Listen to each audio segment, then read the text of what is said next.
Okay போகலாமா? ரோலிங்கில் இருக்குது. என்ன பண்ணுறீங்க? யாரை பற்றி பேச போகிறோம்?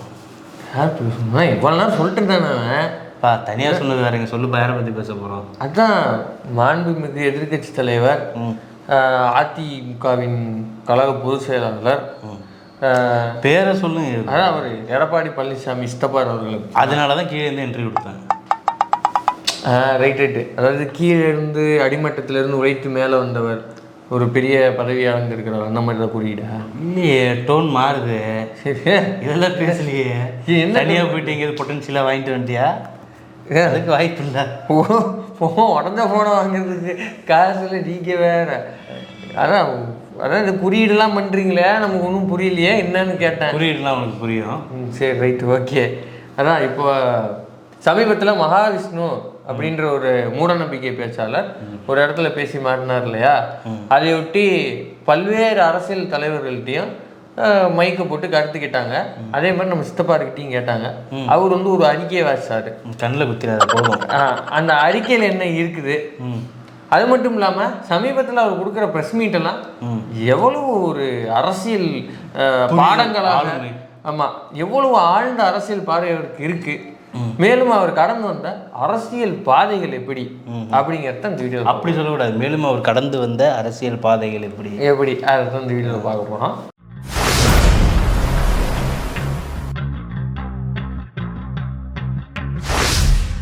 ஃபஸ்ட்டு இந்த மகாவிஷ்ணு அப்படின்னு ஒரு பீஸ் இப்போ மாட்டி சோசியல் மீடியாவில் செம்ம மிதி வாங்கி கடைசியாக சட்ட நடவடிக்கைகளுக்கு உட்பட்டு சிறையில் அடைக்கப்பட்டு அடுத்த மிதி வாங்க போயிருக்காப்புல. ஆமாம், இப்போ இந்த நபர் ரீதியாக மிதி. ஆமாம். இப்போ இந்த விஷயத்தை பொறுத்த வரைக்கும் பல ஆச்சரியங்கள் உண்டாச்சு எனக்கு. அம்மா சார், நீ தான் பேசுறியா அப்படின்ற மாதிரி ஊடகங்களில், அதுவும் சேட்டலைட் சேனல்ஸ்லாம் மூட நம்பிக்கை பேச்சாளர் அப்படின்னு போட்டோம்னா எனக்கு கூட டிக்குன்னு ஆயிடுச்சு. கண்ணுகள்லாம் தொடச்சிட்டு காதெல்லாம் நல்லா ஏர்போர்ட் போட்டு க்ளீன் பண்ணிட்டு, உண்மையிலுமே நமக்கு அப்படி தான் கேட்குதா இல்லை நம்ம எதுவும் பிரம்மையில் இருக்கோமா அப்படின்னு செக் பண்ணுற அளவுக்கு டேகே மூட நம்பிக்கை பேச்சாளர்னா டேக் பண்ணுறது. ஆனால் உண்மையிலுமே ரொம்ப சந்தோஷமாக இருந்துச்சு. இப்போ ஓரளவுக்கு உருப்படியாக செயல்படுறாங்க அப்படின்னு. ஆனால் பார்ப்போம் இதே ஸ்டாண்டை மெயின்டைன் பண்ணுறாங்களா அப்படின்ட்டு. இப்போ இந்த பிரச்சனையொட்டி பல்வேறு அரசியல் கட்சி தலைவரும் அவங்கவுங்க கருத்து கேட்டாங்க மைக்கு போட்டு கேட்குறப்ப. நம்ம தமிழிசை என்ன சொன்னாங்கன்னா, நான் இந்த பேச்சுக்குள்ளெல்லாம் போக போகிறதில்ல, பஞ்சாயத்து இந்த பேச்சு தான், அப்புறம் அதுக்குள்ளே போகாமல் என்னத்தை பேச போகிறீங்க?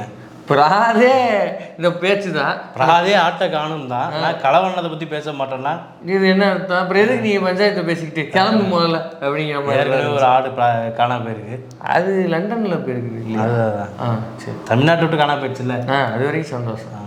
அது அரசியல் விட்டு காண போய் ரொம்ப மாதம் ஆகுது சும்மா. அடுத்து நம்ம பெரியவர் தம்பி மகாவிஷ்ணுன்னா பயங்கரவாதியா? அவரை போய் வந்து நீங்கள் விமான நிலையத்தில் போலீஸை கொண்டு போய் இது பண்ணுமா? அது இப்போயே போட்டு வச்சுக்கிறது. நமக்கு நாளைக்கு என்ன, பல ஆணைகள் வந்து சுற்றி வந்து நின்றுக்கிட்டு இருக்கு, நாளைக்கு என்ன வேணால் நடக்கலாம். இது எஸ்சி எஸ்டி வேற, அவர் மேலே ஏதாவது நடவடிக்கை எடுத்தே ஆகணும் சொல்லியிருக்குது. இப்படிலாம் முன்னாடியே போட்டு வச்சுட்டா உள்ளே போய் கூட்டு சேவை கரெக்டாக இருக்கும்ல. ஆல்ரெடி ஒரு நண்பர் அங்கே இருக்கும், அண்ணன் சிறைக்கு போகிறப்ப சொல்கிறது, நான் உங்களுக்காக வெளில நின்றுருக்கேன், நீங்கள் ஜெயிலுக்குள்ளே எனக்காக நிற்கணும் ஆமாம் அப்படின்னு பேசுறது. ஆனால் பெரிய மாஸ்டர் பிளான் தான் போல. அதே மாதிரி எதிர்கட்சி தலைவர்ன்ற முறையிலையும் அதிமுகவின் தலைவர், கழக பொதுச் செயலாளர் அப்படின்ற வகையிலையும் எடப்பாடி அவர்கள்ட்ட மைக்கு போட்டு கேட்டிருக்காங்க. அதுக்கு வந்து அவர் ஒரு 1.5 நிமிஷத்துக்கு ஒரு அறிக்கை ஒன்று வச்சிருக்கிறாரு. 1.5 நிமிஷத்துக்கு இருந்தால் அது பேர் அறிக்கை இல்லை, ரீல்ஸு. அந்த ரீல்ஸ் என்னங்கிறத பார்த்துட்டு வந்தேன். பள்ளியிலே எங்களுக்கு கிடைத்த தகவல், பத்திரிகையிலே, ஊடகத்திலேயும் வலைதளங்களில் வந்த செய்திகள், ஒரு நபர்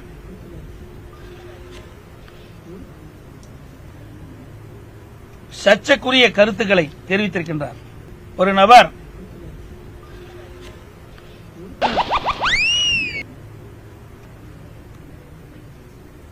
எப்படி அரசு உதவி பெறுகின்ற பள்ளியில் அந்த நிர்வாகத்துடைய அனுமதி இல்லாமல் எப்படி அவரை இந்த சர்ச்சைக்கு உரிய கருத்துக்களை தெரிவிக்க அனுமதித்தார் என்று தெரியவில்லை. அதிலே ஒரு மாற்றுத்திறனாளி அவரை ஏன் இப்படி சர்ச்சைக்குரிய கருத்துக்களை தெரிவிக்கிறார் என்று கேள்வி கேட்ட பொழுது அவரை மாற்றுத்திறனாளி என்று பார்க்காமல் அவரை கொச்சப்படுத்தி இழிவுபடுத்தி பேசியிருக்கிறார். இது வன்மையாக கண்டிக்கத்தக்கது. அந்த சர்ச்சைக்குரிய கருத்துக்களில் எங்களுக்கு கிடைத்த தகவலின்படி அவர் ஆண்டவனால் நீங்கள் இப்படி படைக்கப்பட்டிருக்கின்றீர், மாற்றுத்திறனாளியாக படைக்கப்பட்டிருக்கின்ற ஒரு கடுமையான சொல்லை பயன்படுத்துகின்றார். மாற்றுத்திறனாளிகளை மனித நேயத்தோடு பார்க்க வேண்டும், மனசாட்சியோடு பார்க்க வேண்டும். இப்படிப்பட்ட நபர்களால் அவர்களுடைய மனம் காயப்படுகின்ற அளவிற்கு பேசுவது கண்டனத்துக்குரிய என்பதையும் இந்த நேரத்தில் தெரிவித்து விரும்புகின்றேன். ஸோ இதுதான் அவர் பேசின அந்த ரீல்ஸ். இதில் கேள்வி என்னன்னா, பிராது என்ன முதல்ல விஷ்ணு அப்படிங்கிற ஒரு நபர் பள்ளி குழந்தைகள்கிட்ட போயிட்டு இப்படியான மூட நம்பிக்கை பேசினாரு. அதாவது இப்போ மாற்றுத்திறனாளியாக இருக்கிற டிசேபிள்டு பீப்புள் வந்து அவங்களுடைய முற்பிரிவியில் செஞ்ச பாவத்தின் கர்ம வினையால தான் இப்போ இப்படி பிறந்திருக்காங்க. இதுதானே பிராது. இதை பள்ளி குழந்தைகள்கிட்ட பேசுறது இது அறிவியலுக்கு புறமானது, இது அரசியலமைப்பு சட்டத்துக்கு புறமானது, இது குழந்தைகள்கிட்ட பேசக்கூடாத அபத்தமான கருத்து. இதுதானே மேட்ரு. ஆமாம். இதில் ஏதாவது வந்து இந்த அறிக்கையில் இருக்கா? இது சம்மந்தப்பட்ட ஒரு அறிக்கையும் இல்லை. ஆனால் பச்சை கிளிங்கிற பேரே இல்லை, மகாவிஷ்ணுன்ற பேர் இருக்குதா அதில்? சரி பேரை கூட விடுங்க, சரி பேர்லாம் ஏதோ தனி நபர், அந்த நபர் பேரும் உங்களுக்கு பண்ணி ஏதோ சொல்கிறாரு அப்படின்னு வச்சுக்கலாமே. மற்றபடி இந்த விஷயம் ஏதாவது இருக்குதா? ஒரு குழந்தைகள்கிட்ட எப்படி பேசலாம், இது வந்து அரசியலமைப்புக்கு புறம்பானதாக இருக்கிற ஏன் இவ்வளோ தூரம் உருட்டுறானுங்க. எடப்பாடியார் வந்து பாஜகவை எதிர்க்க ஆரம்பிச்சிட்டார், இப்போ மெல்ல மெல்ல இந்திய கூட்டணியில் அவர் இணையார், அப்படி இப்படின்லாம் உருண்டு கிடக்குறானுங்க. இது வந்து ஆர்எஸ்எஸ் அஜெண்டாவாக இருக்கலாம் அப்படின்னு ஒரு கேள்வியை கூட அவர் எழுப்பலையே. இது பிரிவினைவாத அமைப்புகள் ஏதாவது இதுக்கு பின்னாடி இருக்கா? நீ எதிர்க்க ஆளுங்கட்சி கிடுக்குப்பிடி கேள்வி கேட்குறன்ட்டு ஆர்எஸ்எஸ்க்கு திமுக தொலைப்போதானு கூட கேட்டிருக்கலாமே. அப்படி கேட்டிருக்கலாம். இல்லை இந்த இந்த ஸ்டாண்டில் பாருங்கள், பிஜேபி வந்து இதுக்கு சப்போர்ட் பண்ணுது. இப்போ இந்த மாதிரியான நபர்களை வந்து திமுக உடைய ஆட்சி கீழே இருக்கிற கல்லூரிகளில் பள்ளிகளில் எப்படி அனுமதிக்கிறீங்க, இப்போ பாஜகவும் திமுகவும் கூட்டணியில் இருக்கா அப்படின்னா நீங்கள் கேட்டிருக்கலாம்ல. ஒரு நமத்து போன லாஜிக் இது, அதையாவது நீங்கள் எடுத்துட்டு வந்துருக்கலாமே. ஆனால் அதை கூட கேட்கல. அப்போ இவர் எப்படி வந்து பாஜக எதிர்க்கிறாரு? பேப்பர் டெக்ஸ்ட்ல அது இருந்திருக்காது, அதனால கேட்காம. அது இல்லை, அதனால கேட்காம மற்றபடி உள்ளே இருக்கும். உள்ளே மட்டும் உள்ளே வச்சுக்கிறீங்க, எல்லாத்தையும் வச்சுப்பாப்புல. அதே மாதிரி அந்த அறிக்கையில் இன்னொரு மேட்டர் கவனிச்சிங்களா? அந்த அறிக்கை வாசிக்கிறதுக்கு முன்னாடி செய்திகள் ரீல்ஸில் இன்னொரு பாயிண்ட் என்ன, அந்த ரீல்ஸில் இன்னொரு பாயிண்ட் என்னன்னா, செய்திகளில் வந்த செய்தி எது, ஊடகங்களில் வந்த செய்தி எது, எங்களுக்கு வந்த தகவலின்படி டிவி இன்னமும் வந்து டிவியை பார்த்தே தான் தெரிஞ்சுக்கிட்டு இருக்கிறாரு. ஒரு எதிர்கட்சி தலைவர் என்ன இல்லை ஃபர்ஸ்ட் இதை யார் பூமா இருக்கணும்? சோசியல் மீடியாவுக்கு முன்னாடிலாம் அது வந்தோடனே நீங்கள் தான் பூமா ஆக்கிக்கணும். நீங்கள் எடுத்து பேச பொருளாக எடுத்து பேசி அப்படி வந்து நடுநடுங்க வச்சிருக்கணும். ஒரு எதிர்கட்சி இதை வச்சு அரசியல் பண்ணியிருக்கணும். ஆனால் உள்ளெல்லாம் தூக்கிட்டு போய் வச்சாச்சு, அங்கே விசாரணை போயிட்டு இருக்கு. ஒரு சாவகாசமாக வந்து ஒரு பிட்டு பேப்பர் எடுத்து பார்த்துட்டு சர்ச்சைக்குரிய கருத்துன்னு ரீல்ஸ் போட்டுருக்கீங்க. என்ன ஆக்சுவலாக இந்த மேட்ருக்கு இவரை வந்து கலாய்க்கவே இல்லை. ஆக்சுவலாக ஒரு கலாய் வாங்கினது வேற மேட்ரு. அது அந்த ரீல்ஸை பார்த்துட்டு வரீங்களா பாருங்க. வேற செய்தி தான், அதான் நாங்களும் சொல்கிறோம். நேற்றைக்கு கூட பாருங்க, ஒரு ஊடகத்தில் வந்த செய்தி, கோயம்புத்தூரில் அங்கே வந்து ஒரு அது என்ன இடத்துல இல்லை இந்த அதாவது இடம் பேர் தெரிய மாட்டேங்குது. ஏற்கனவே எழுதி கொடுத்தாலே வந்து பார்த்து அப்படியே வந்து வாட்சி தள்ளுற மாதிரி இதில் மனப்பாடம் பண்ணிட்டு வந்து வேற சொல்கிறாராம்மா. எதுக்கு தேவையா அந்த அசிங்கம்? அழகாக ஒரு பிட்டு பேப்பரில் என்ன ஊர், என்ன பேர், என்ன நேரம்னு எழுதி வச்சுட்டு ப்ரெஸ் மீட்டு கொடுத்துட்டு போகிறதில்ல. கூட 4 தடிமடங்கு நிற்கிது. அதையாவது ஒன்று அண்ணன் மாதிரி அப்படி திரும்பி பார்க்கலாம்ல. பார்த்து ஏதாவது அதுவாக எடுத்து அது பக்கத்தில் யாராவது சப்போஸ் எடுத்து கொடுப்பாங்க. இந்த ஆக்சுவலாக நல்ல சஜஷன் இது. இப்போ நம்ம பெரியவர் கூட வண்டியில் சத்தியானந்தா அடிக்கடி சொல்லுவார், வண்டியில் ஒரு 4 பேர்த்த போட்டு ட்ராவல் பண்ணிட்டே இருப்பார் அப்படின்னு. எதுக்காக அப்படின்னா அவங்க தான் யூடியூப்பில் முதல் நாள் வீடியோலாம் பார்த்துட்டு அண்ணே இது இந்த மாதிரி பிரச்சனை, இது இந்த மாதிரி பிரச்சனை அப்படின்னு ப்ரெஸ் மீட்டுக்கு முன்னாடி பேசலாம், இதை பேசி விடுங்க பார்த்துக்கலாம் அப்படின்ட்டு. நேற்று மாமி ஒருத்தன் பக்கத்தில் அவங்க இடமே கிடைக்கல, அப்படி கழுத்தை பூந்து உள்ள வந்து நின்றுக்கிட்டு ஏன் திமுக பண்ணலையான்ட்டு ஏதோ ஒன்று உலகிருந்தா. அந்த மாதிரி வந்து அட்மாஸ்பியர்ல பெர்ஃபார்ம் பண்றதுக்காக ஏதாவது பீஸ். ஆமாம், அவர் தான் பாவம் என்ன ஆகுன்னு தெரியாம என்ன எதிர்கட்சி தலைவர் நிறைய வேலை இருக்குல்ல, எல்லாத்தையும் போட்டு மைண்டுக்குள்ளே ஏற்றணும்ல. அந்த மாதிரி ஏதாவது வேலை பார்த்துட்டு ஒரு டென்ஷனில் வந்து நின்று இருப்பாரு. பக்கத்தில் யாராவது ஊர் பேர் எடுத்து கொடுக்கலாம்ல, அதுக்கு கூட ஒரு நல்ல ஆளை கூப்பிட்டு போலியே பாஸ். ப்ரெஸ் மீட் மட்டும் கிடையாது, தேர்தல் பரப்புரை மேடையில் ஒரு பொதுக்கூட்டத்தில் அவர் என்ன பேசுறாருன்னு பார்த்துட்டு வாங்க. அவருடைய மகன் உதயநிதி பேசுறாரு. என்னப்பா பேசுறாரு? என்ன சொல்றாரு? நீங்க தான்ப்பா சொல்லணும். அதை என்ன சொல்றாரு? நீங்க தான் சொல்லணும். ஆமா, இது எப்படி தெரியுமா இருக்குது? இந்த வடிவேல் காவடி மாதிரி வடிவேல் ஒரு இடத்துல வந்து இது போட்டு போயிருப்பாரு, அங்கி போட்டு போவார், ஃபாதர் அங்கி. ஒரு 4 பேர் கிறிஸ்தவர்கள் வந்து சூழ்ந்துவாங்க. உன்னை பார்த்தா போலி ஃபாதர் மாதிரி இருக்குது. 8ஆவது அதிகாரத்தில் ஏசு என்ன சொல்றாரு? என்ன சொல்றாரு? இப்போ இவ்வளோ அதிகாரம். அதே ஒரு வக்கீல் வந்து முருகன் ஐபிகோ 304 தங்களுக்கு தெரியாத சட்டம் ஒன்றும் இல்லை. ஸ்டாலின் பையன் வந்து உதயநிதி பேசினாப்புல தங்களுக்கு தெரியாத ஒன்றும் இல்லை, நீங்களே பார்த்துருப்பீங்க, தேடி போய் பார்த்து அதை சொல்றதுக்கு நீ எதுக்கு மேலே போட்டு நிற்கணும்? இதில் வந்து பாயிண்ட் எடுத்து வந்தோன்னா அதை நீ தானே டீகோட் பண்ணி பேசணும். இல்லை தேர்தல் பொதுக்கூட்டத்தில் ஒரு தலைவர் சொன்னதுக்கு ரிபட்டல் கொடுக்கறது, அது எவ்வளோ ஃபோர்ஸாக ரிபட்டல் கொடுக்குறோம், அது மக்களுக்கு புரியிற மாதிரி எப்படி ரிபட்டல் கொடுக்குறோம், அது மக்களோட அந்த உணர்வோட கலந்து வர மாதிரி. இப்போ ஒரு முதல்வர் வந்து டெம்ப்ளேட்டாக பேசிக்கிட்டு இருந்தார். ஆமாம், எரிதிடி மாலா அப்படிங்கிறாங்க அப்படின்றது, வெயிட் அண்ட் சி அப்படிங்கிறது அந்த மாதிரி ஒரு டெம்ப்ளேட்டாக பேசுறது. நம்ம தலைவர் திருமாவர்கள் வந்து ஃபோர்ஸாக பேசுவார். அந்த மாதிரி வந்து ஏதாவது வந்து ஒரு டைலாக்ஸாக ஒரு முழக்கங்களாக கொண்டு போகிறது, அந்த மாதிரி ஏதாவது ஒன்று பேசி கொண்டு போனோம். பேரில் மட்டும் போஸ்டரில் மட்டும் ஆளுமைன்னு போடணும், புரட்சி தமிழர்னு போடணும்னு ஆசைப்பட்டா பத்தாது, ஹார்ட் ஒர்க் பண்ணணும். ஆமாம், இப்போ ப்ரெஸ் மீட் இந்த லட்சணமாக இருக்குது, பொதுக்கூட்டம் போனாலும் ஒரே அவமானங்களாக இருக்குது, அங்கேயே இன்சல்ட் வாங்கிட்டு வந்துடுறாப்புல. ஆமாம், சரி செட்டப் இன்டர்வியூ, பெய்டு இன்டர்வியூ, அந்த மாதிரியாவது நம்ம உருப்படியாக வண்டி ஓட்ட தெரியுதா? இவரு எடுப்பாரு சாட்டை வந்து இவனுக்கு மகாவிஷ்ணுக்கு எடுத்த மாதிரி அந்த மாதிரி காசு அந்த மாதிரி. அப்புறம் நம்ம ஜெலிக்ஸ் வந்து ஜவுக்கு எடுக்கு வாயை ஓப்பன் பண்ணுங்க, ஆமாம் தோழர், வாய் ஆகும்போது ஆமாம் தோழர் அப்படின்றது. அந்த மாதிரி ஏதாவது வந்து நான் ஊரில் நினைப்பேன், இப்போ பத்திரிக்கை வேணா வந்து நான் ஏன்னா படிக்கணும் மாட்டேங்க அப்படி இப்படின்ட்டு நிறைய டேட்டாலாம் எடுத்து சொல்லுவாங்க. அதுதான் இல்லை, நிறைய டேட்டாலாம் சொல்லுவாங்க, என்னமோ பண்ணுவாங்க, அதெல்லாம் ரொம்ப கஷ்டமான வேலைலாம் நினைப்பேன். அப்புறம் அவன் இது பார்த்ததுக்கப்புறம் தான் சரி இவ்வளோதானா அப்படிங்கிற அளவுக்கு ஆயிடுச்சு. இல்லை கடைசியில் நான் அப்போ வரைக்கும் போலி பத்திரிகையாளர் நம்பிட்டு இருந்தேன். அதுக்கப்புறம் உண்மையான பத்திரிகையாளரும் இருக்காங்க. சொல்கிறேன், பத்திரிகையாளர்னா அதெல்லாம் படிக்கணும், அரசியல் தலைவர்னா அதெல்லாம் படிக்கணும். ஆமாம், தலையை மட்டும் ஒன்றும் கொட்டக்கூடாது. சவுக்கு மாதிரி ப்ரோக்கரேஜ் பண்ணுறதுக்கு அதெல்லாம் தேவை கிடையாது. இப்போ நம்ம இந்த பாயிண்ட்டை கொடுத்துருவோம், அதையாவது உருப்படியாக பண்ண தெரியுதா? ஒன்றும் இல்லை, உன் அசிஸ்டண்ட் உனக்காகவே உழைத்து இயற்கையிலையாய் தேய்ந்து போனானே, அவன்கிட்ட கேட்டீங்கன்னா எவ்வளோ சூப்பராக ரெடி பண்ணி கொடுத்துருப்பான். சவுக்கு எப்படி உரியவான் தெரியுமா பேட்டியில்? கண்டென்ட். ஓ சரி சரி. அவர் கொடுத்த இன்டர்வியூ வச்சிருந்தா பார்க்குறீங்களா? பார்க்கலாம். ஏழைகளை கை தூக்கி விட வேண்டும். ஏழை என்ற சொல் இல்லை என்ற நிலை உருவாக்கத்தான் ஒரு அரசினுடைய கடமை. அதை எந்த அரசு செய்யுதோ அதுதான் உண்மையான அரசு. ரொக்கமா பணம் கொடுக்கற கல்ச்சர் சரியா?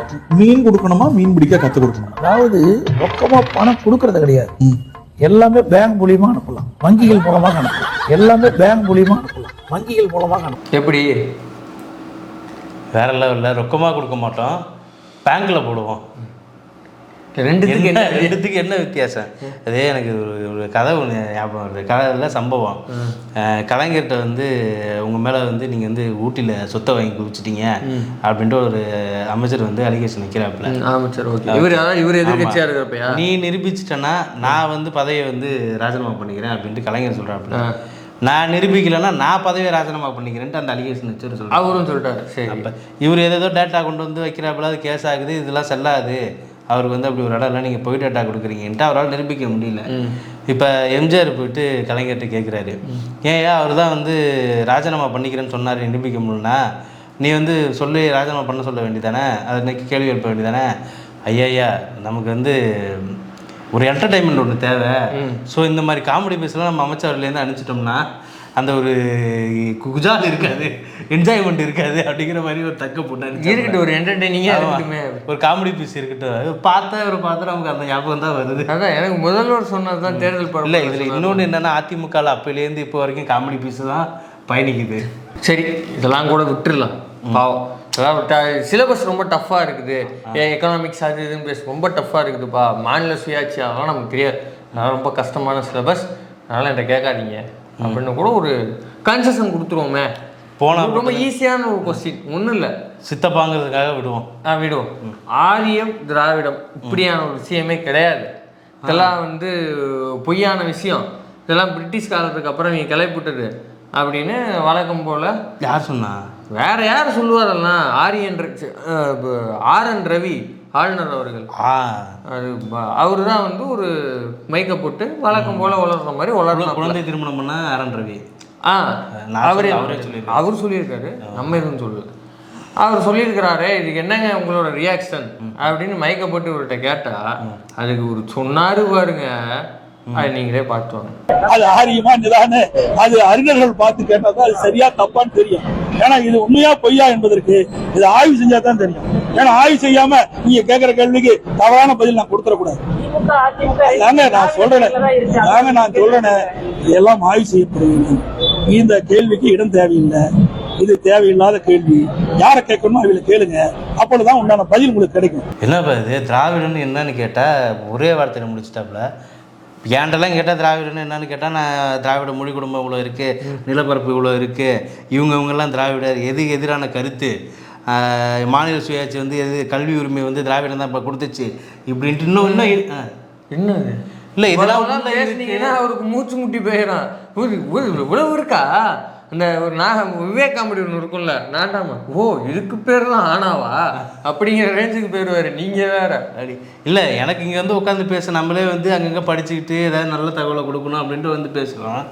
நம்மளால் வந்து எதிர்கட்சி தலைவர், அது வந்து மிகப்பெரிய ஆளுமை, அவர் வந்து திராவிடன்னு பேர் கேட்கும்போது என்ன பேந்தன்னு முடிச்சா என்ன? நான் அறிஞர்கிட்ட தான் கேட்கணும். பெரிய பெரிய அறிஞர்கள்ட்ட எல்லாம் தேடிலாம் அலையாதீங்க. படிக்க ஒரு பேரறிஞர் இருக்காரு, அண்ணாங்கிற பேரறிஞர். உங்க கட்சியோட பேர்லயே இருக்குது, அனைத்து இந்திய அண்ணா. அந்த அண்ணா இருக்குல்ல, அவர்கிட்ட கேளுங்க. அந்த ப்ராப்பர்ட்டி எடுங்க. அவரு ஆரியமாயை அப்படின்னு ஒரு புக் எழுதியிருக்கிறாரு, நிறைய எழுதியிருக்காப்புல. ஆமா, அதுல குறிப்பா அந்த ஆரியமாயை இதை படிச்சீங்கன்னாலே ஆரியம்னா என்ன, திராவிடம்னா என்ன அப்படிங்கிறது தெரிஞ்சிடும். அண்ணானா யாரு, ஏன் எம்ஜிஆர்னா யாருன்னு தெரிய வாய்ப்பு இருக்கு. ஸோ அதெல்லாம் படிங்க, தப்பு கிடையாது. உங்கள்கிட்ட வேற இப்போ பொட்டன்ஷியல் வந்து கம்மியா இருக்குது, வேலுமன்ட்டு தான் பொட்டன்ஷியல் அதிகமாக இருக்கு. வெறும் இல்லை அப்படின்னு அவங்க அல்லக்கை சவுக்கார் சொன்னார். அதனால விடுங்க, அதை கூட யூடியூப் செலவு பண்ணி யூடியூப் சார்பாக ஒன்று அனுப்பி வைக்கிறோம். 90 படிங்க, புக் வாங்க மாட்டாரா? அவருக்கு பொட்டன்ஷியல் கம்மியாக இருக்காங்க. சரி ஓகே விடுங்க, வாங்கி கொடுத்துருவோம். இப்போ இந்த ஸ்டேட்மெண்ட்ல இது பேர் ஸ்டேட்மெண்ட்டா?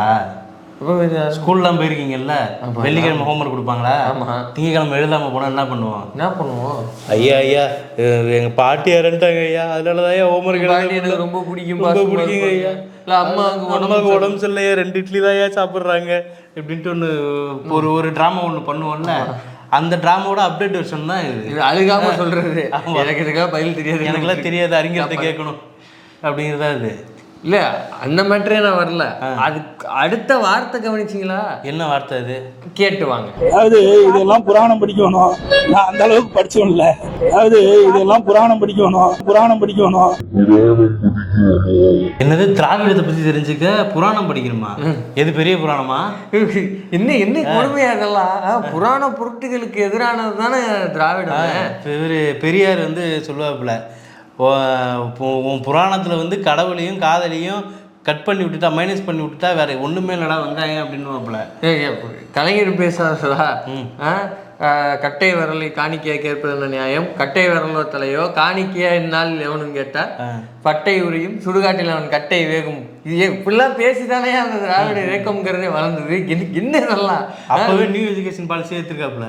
அப்பையிலேருந்தே நம்ம நியூ எஜுகேஷன் பாலிசியில் எடுத்துட்டு தான் இருக்கிறோம். இல்லை விட்டா ஒரு ஏங்க அவங்க கட்சி கொடியில இப்படி கையை வச்சுட்டு ஒருத்தருடைய உருவம் இருக்குது, அது யாரு அப்படின்னு கேட்டா அதெல்லாம் எப்படிங்க எங்கன்னு தெரியும், அதெல்லாம் ஏங்க என்கிட்ட கேட்குறீங்க, அதெல்லாம் கட்சி தொடங்கினார் இல்லையா எம்ஜிஆர், அவர்கிட்ட கேட்கணும். அப்படிலாம் கட்சியோட நீண்ட கால பொதுச்செயலாளராக இருந்தாங்க இல்லையா ஜெயலலிதா அவர்கள், அவங்கள்ட்ட கேட்கணும். ஏன்ட்ட போய் இதெல்லாம் கேட்குறீங்க, அதுக்கெல்லாம் நான் அவரை படித்தவன்லன்னு சொல்லுவார் போல. அப்படிலாம் இல்லைங்க, தெரியுங்க அவருக்கு. அதெல்லாம் நான் ரொம்ப தற்கூறின்னு நினச்சிக்கணும். இல்லை நான் இந்த கிளிப்ஸ் எல்லாம் பார்த்துட்டு நான் ரொம்ப தற்கூறி, அது தெரியாமல் எப்படிங்க இருப்பாப்புல. இப்போ நான் வேணா சொல்லிட்டா அவர் இடத்துல நான் இருந்து சொல்லிட்டா என்ன கேளுங்க. சார் நான் கேட்கவா? இப்போ நீங்கள் தான் எடப்பாடி பழனிசாமி. சரி ஐயா, அந்த உங்கள் கட்சி சின்னத்தில் இப்படி கை வச்சுட்டு ஒருவர் இருக்காருல்ல, அவர் யாருங்கய்யா? அது யாருன்னு நம்ம புரிச்சு தலைவர் எம்ஜிஆர் அவர்கள் இங்கே திரைப்படத்தில் எடுத்து கொண்டு இருக்கும்போது அவருக்கு வெளிநாட்டில் ஒரு நீங்கள் கையை சுற்றிக்கிட்டே சொல்லுங்கள், அப்போ தான் கரெக்டாக இருக்கும். வெளிநாட்டில் ஒரு நடிகர் மீது வந்து மிகப்பெரிய பற்று உண்டு. அவர் பேர் ஜேம்ஸ் பாண்டு. அவரின் நினைவாக இந்த ஜேம்ஸ் பாண்டு பொறித்த படத்தை கட்சியின் கொடியில் மைய பகுதியில் கரெக்டாக பார்த்தீங்கன்னா ரவுண்டு இருக்கும். அவர் வந்து நிப்பாப்புல டன் மியூசிக் போட்டு அவரோட நினைவாக வச்சுருக்காப்புல. என்ன அதெல்லாம் இந்த பீஸை தான் நீங்கள் வந்து ஆளுமைன்னு பூசி ஆளுமைன்னு ஒட்டி புரட்சி தமிழர் அப்படின்னு ஒட்டி எங்கள்கிட்ட கொண்டு வந்து வியாபாரம் பண்ணுறீங்களா? என்ன அது? என்ன கொடுமை பாஸ்.